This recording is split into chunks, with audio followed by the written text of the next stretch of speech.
اعوذ باللہ من الشیطان الرجیم، بسم اللہ الرحمن الرحیم۔ السلام علیکم ناظرین کرام، آج شہادت امام حسین رضی اللہ تعالیٰ عنہ کے سلسلہ میں اس کے دوسرے حصے کو آپ کی خدمت میں پیش کرتی ہوں۔ شہادت امام حسین کیوں پیش آئی؟ کیوں بد کردار، بدگماش اور ایک زانی شخص نے بیعت پر اصرار کیا؟ کیوں ان کی مہر لگا کر لوگوں کو اس بات پر ثابت کرنا چاہا کہ میں حق پر ہوں؟ یقیناً وہ باطل تھا، یقیناً وہ لائق نفرین ہے کہ جس نے نواسہ رسول صلی اللہ علیہ وآلہ وسلم کے ساتھ وہ سلوک کیا، وہ زور و ظلم کیا کہ جو تاریخ میں کسی بھی تاریخ میں نہیں ملتا، اور شاید قیامت کے دن تک ایسی شہادت اور ایسا بہیمانہ سلوک نہیں ملے گا، کیونکہ سامنے کون ہے؟ سامنے نواسہ رسول صلی اللہ علیہ وآلہ وسلم ہے، جو دنیا میں بعد رسول صلی اللہ علیہ وآلہ وسلم سب سے زیادہ اہل بیت میں سے قابل احترام ہیں۔ اہل بیت کے 17، 18 یا 19 جو افراد تھے، ان کو کس طرح ایک ایک کر کے شہید کیا گیا، اور پھر ان کے لاشوں کے ساتھ جو سلوک ہوا وہ تاریخ میں بیان کرنے کے قابل نہیں۔ یقیناً یہ ایک مسلمان نے کیا، جو نام کا مسلمان تھا، یقیناً وہ نام کا مسلمان تھا۔ مسلمان تو وہ ہوتا ہے جس کی زبان، جس کے ہاتھ کے شر سے لوگ محفوظ رہتے ہیں۔ وہ مسلمان نہیں تھا، وہ ظالم تھا، وہ جابر تھا، وہ بد کردار تھا، وہ عیاش تھا جس نے یہ ظلم کمایا۔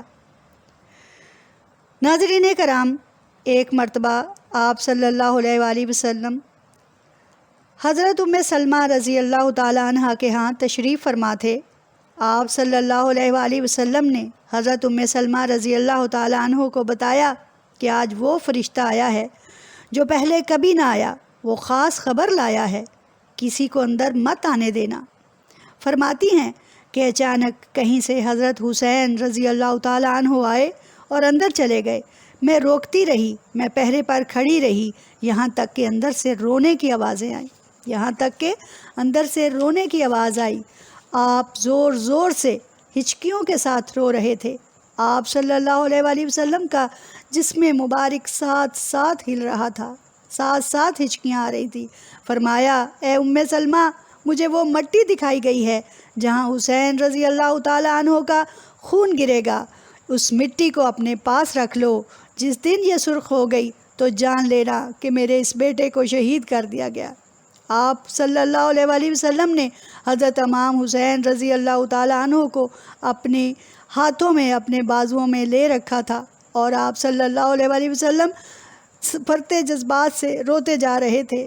10 محرم الحرام سن 61 ہجری کو حضرت امام حسین رضی اللہ تعالیٰ عنہ کی شہادت کا واقعہ پیش آیا، جس کا پس منظر کچھ یوں ہے۔ حضرت امیر معاویہ رضی اللہ تعالیٰ عنہ کے بعد مسند خلافت پر یزید بیٹھ گیا۔ وہ ایک عیاش، بد کردار، ظالم اور کاذب انسان تھا۔ کوفیوں نے امام حسین رضی اللہ تعالیٰ عنہ کو خطوط بھیجے کہ آپ یہاں تشریف لے آئیں، ہم صرف اور صرف آپ رضی اللہ تعالیٰ عنہ کے ہاتھ پر بیعت کریں گے۔ کہا جاتا ہے کہ اتنے خطوط تھے کہ بوریاں بھر جائیں، اور ایک روایت ہے کہ 150 کے لگ بھگ تھے۔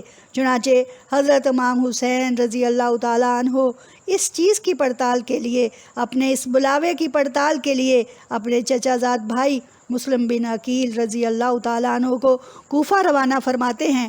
حضرت مسلم بن عقیل کوفہ پہنچتے ہیں تو وہاں ان کا انتہائی پرتپاک استقبال ہوتا ہے۔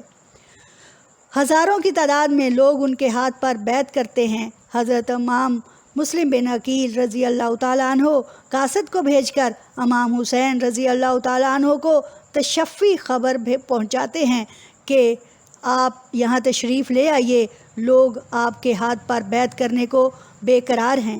اس پورے واقعے کی خبر جب گورنر کوفہ کو پہنچی تو اس نے یزید کے دربار تک پہنچا دی۔ ناظرین کرام، 7 یا 8 ذوالحج کو مکہ چھوڑ دیا گیا اور کوفہ کی طرف بڑھنے والے حضرت امام حسین رضی اللہ تعالیٰ عنہ کو راستے میں ہی حضرت مسلم بن عقیل رضی اللہ تعالیٰ عنہ کی شہادت کی خبر ملتی ہے۔ کوفہ سے 2 منزل دور حر بن یزید ریاحی 1000 کے لشکر کے ساتھ آپ کے راستے میں حائل ہوتا ہے اور آپ رضی اللہ تعالیٰ عنہ کو بلا کر کربلا لے گیا، بیعت پر اکسایا، لیکن آپ رضی اللہ تعالیٰ عنہ نے انکار کر دیا۔ آپ رضی اللہ تعالیٰ عنہ کسی صورت مفاہمت کی بات نہیں کرتے تھے۔ آپ رضی اللہ تعالیٰ عنہ نے بیعت سے صریحاً انکار فرمایا۔ بیعت کرنے پر آپ رضی اللہ تعالیٰ عنہ کو بے شمار مراعات پیش کی گئی۔ اگر کوئی عام انسان ہوتا تو ضرور لے لیتا، لیکن آپ رضی اللہ تعالیٰ عنہ کے پائے استقلال میں لغزش نہیں آئی۔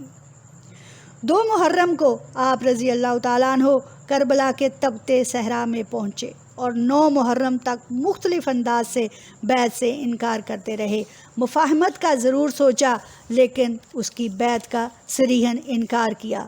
9 محرم کو یہ بات طے ہو گئی کہ اگر بیعت نہیں کرنی تو لڑنے کے لیے تیار ہو جاؤ۔ ایک روایت میں کہا جاتا ہے کہ 17 افراد اہل بیعت کے تھے، ایک روایت میں 18 اور ایک میں 19 بھی آتے ہیں، اور باقی کے افراد دوسرے مسلمان نوجوانوں پر مشتمل تھے، جس میں حضرت ابو بکر صدیق کی اولاد بھی تھی، جس میں حضرت عمر فاروق رضی اللہ تعالیٰ عنہ کی اولاد بھی تھی، جس میں حضرت عثمان غنی اور دوسرے کبائر صحابہ کی اولاد بھی تھی۔ آپ رضی اللہ تعالیٰ عنہ نے اس موقع پر خطبہ دیا اور ارشاد فرمایا، لوگوں، میں جانتا ہوں کہ میرے ساتھ کیا ہونے والا ہے۔ میں میدان میں اس لیے جا رہا ہوں کہ میری زندگی تمہارے لیے نمونہ بن جائے۔ واہ سبحان اللہ، جس کی زندگی ہمارے لیے نمونہ ہو، اس کو کس طرح بے بہیمانہ قتل کیا جائے، اس کو اس طرح شہید کیا جائے۔ قیامت تک شہادت میں کمال شہادت حضرت امام حسین رضی اللہ تعالیٰ عنہ کو حاصل ہے۔ آپ رضی اللہ تعالیٰ عنہ نے فرمایا، لوگوں پہچانو میں کون ہوں، نہ حق میرے خون سے اپنے ہاتھ نہ بھرو، میں وہ ہوں جس نے رسول اللہ صلی اللہ علیہ وآلہ وسلم کے کاندھوں پر کھیلا ہوں، میں وہ ہوں جس نے آپ صلی اللہ علیہ وآلہ وسلم کی زبان کا لعاب چوسا ہے۔ لوگوں میں وہ ہوں جو آپ صلی اللہ علیہ وآلہ وسلم کی کمر پر بیٹھ جاتا تو آپ صلی اللہ علیہ وآلہ وسلم اپنا سجدہ لمبا کر لیتے، لیکن ان ظالموں کی آنکھوں پر پٹی بندھی تھی۔ عمر بن سعد دولت کے لالچ میں سب کچھ کرنے کو تیار تھا۔ ناظرین کرام، آپ جانتے ہیں یہ کون تھا؟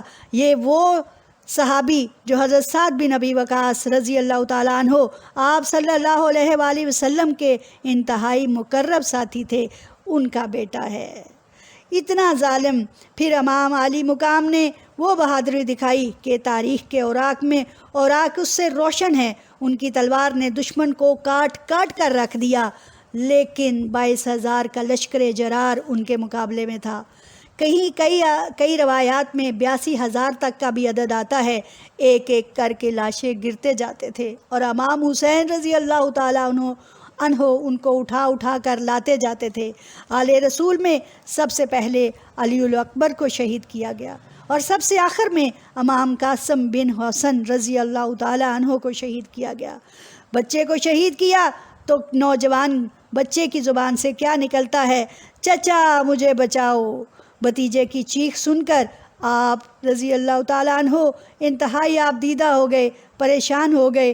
فرمایا، آج تیرا چچا تیرے لیے کچھ نہ کر پایا، آج تیرا چچا بڑا بے بس ہے، آج تیرا چچا کچھ نہیں کر سکا۔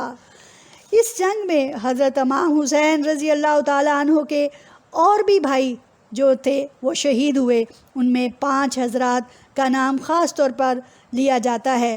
حضرت عباس بن علی، جن کو علمدار بھی کہتے ہیں، جنہوں نے اس جنگ کا جھنڈا اٹھا رکھا تھا، جنہوں نے حضرت سکینہ رضی اللہ تعالیٰ عنہا کے لیے پانی لانے کے لیے فرات تک گئے اور پانی لے کر آئے، لیکن ظالموں نے مشکیزے کو تیر مار کر پانی گرا دیا۔ آپ رضی اللہ تعالیٰ عنہ اس کو سنبھالتے سنبھالتے اپنے دونوں بازو کٹوا بیٹھے۔ آپ پھر بھی علم کو اٹھائے رکھا یہاں تک کہ جسم مبارک چھلنی چھلنی ہو گیا۔ امام حسین رضی اللہ تعالیٰ عنہ کو ان کو بھی قربان کرنا پڑا۔ دوسرے محمد بن علی، تیسرے عثمان بن علی، چوتھے ابو بکر بن علی، پانچویں جعفر بن علی بھی ایک ایک کر کے شہید ہو گئے۔ امام علی مقام لڑتے جا رہے تھے کہ خیمے کی اوٹ سے 2 سال کا بچہ حضرت عبداللہ، جن کو امام اصغر رضی اللہ تعالیٰ عنہ بھی کہا جاتا ہے، سر نکالا۔ پیاس کی شدت سے رو رو کر ہلکان ہو رہے تھے۔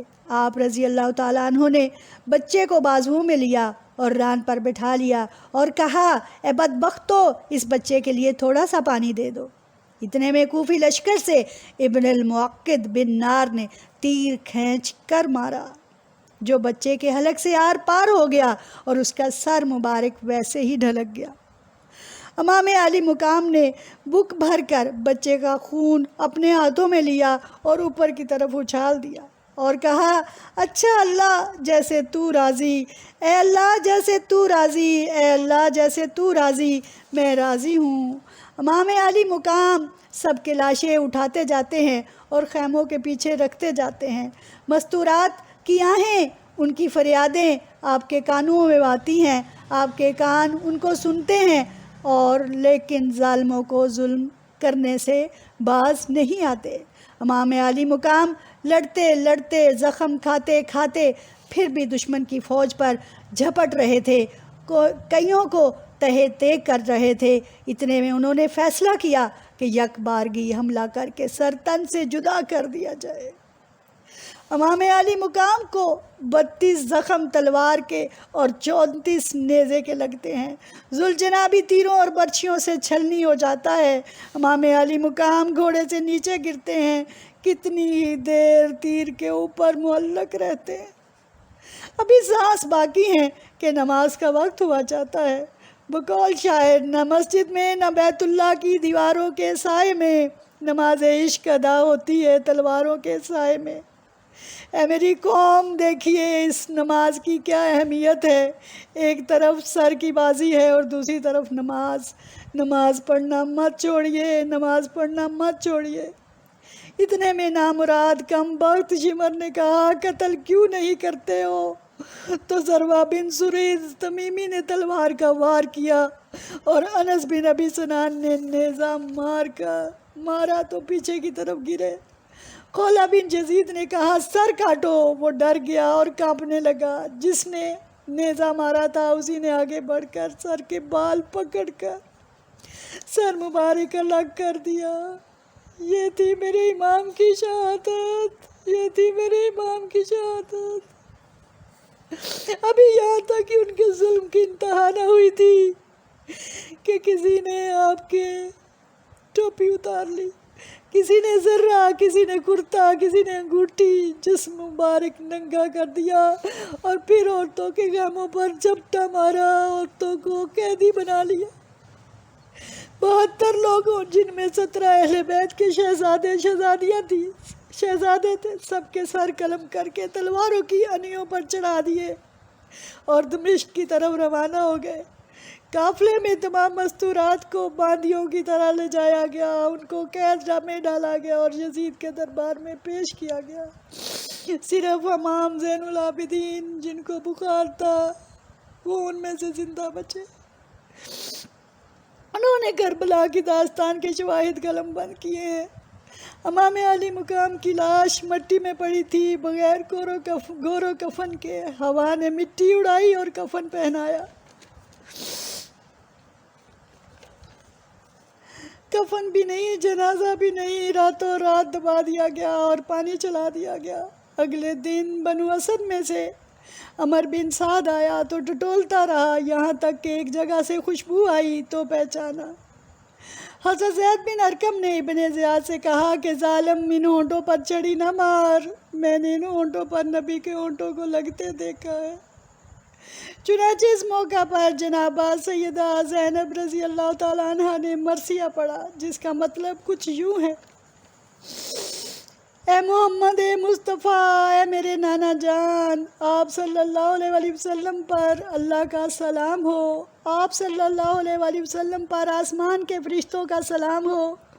یہ آپ کا حسین آج بڑی سجدھج سے نکلا ہے، خون کے تانے بانے کا سرخ جوڑا پہنا ہے، اپنی بوٹیوں کا سہرا پہنا ہے، اپنے خون سے تیری امت کو پانی دیا ہے۔ آج اس کی بارات ہے، آج 72 لوگ اس کی بارات ہیں۔ ناظرین کرام، یہ شہادت جس کا بیان لوگوں کے بس میں نہیں، آپ صلی اللہ علیہ وسلم کے جگر گوشے کو ہاتھ ڈالا۔ اسی لیے شاعر یہی کہتے رہے، یہی کرشمہ ہے سچ کا، یہی کرامت ہے کربلا کی، یہی کرشمہ ہے سچ کا، یہی کرامت ہے کربلا کی، شہید کر کے یزید فانی، شہید ہو کر حسین باقی، صلی اللہ علیہ وآلہ وسلم، وآخر دعوانا الحمدللہ رب العالمین۔